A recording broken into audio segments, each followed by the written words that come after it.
In this video, I'll show you how to create a fast zoom impact transition for Reels in Adobe Premiere Pro using cross zoom.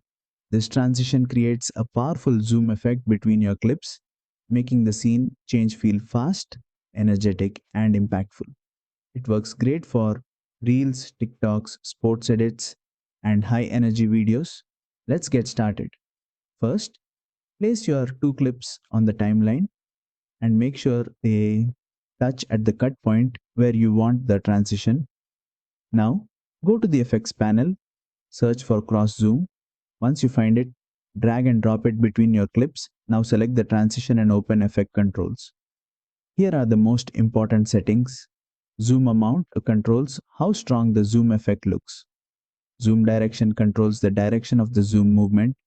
Blur amount controls the motion blur during the transition, making the zoom feel smoother and faster.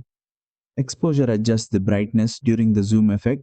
Use a shorter duration for a sharp, hard-hitting zoom. Use a slightly longer duration for a smoother cinematic push.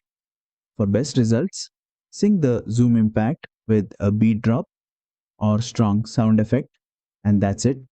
That's how you create a fast zoom impact transition for Reels in Adobe Premiere Pro. If this tutorial helped you, don't forget to like, share, and subscribe for more Adobe Premiere Pro tutorials.